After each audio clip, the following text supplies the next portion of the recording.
7 سے آپ کو خبر دیں، آپ کو بتائیں کہ 7 میں 15 کال پر لیڈ فورس پولیس کی بہترین کارروائی۔ ڈکیتی کی واردات میں ملوث ایک ملزم کو گرفتار کر لیا گیا۔ 7 مکرانی محلہ کے شہری عبدالستان کے گھر میں 2 مسلح افراد نے دن دہاڑے داخل ہو کر لاکھوں روپے نقد رقم اور زیورات لوٹ رہے تھے،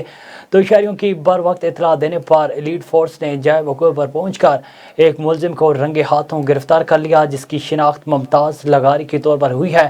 جبکہ واردات میں ملوث ایک ملزم فرار ہونے میں کامیاب ہو گیا ہے، جس کی تلاش میں لیڈ فورس اور 7 پولیس نے شہر میں ناکہ بندی کر دی ہے، جبکہ گرفتار ملزم کو پولیس نے خفیہ جگہ پر منتقل کر دیا ہے، جس سے مزید جانچ پڑتال اور تفتیش جاری ہے۔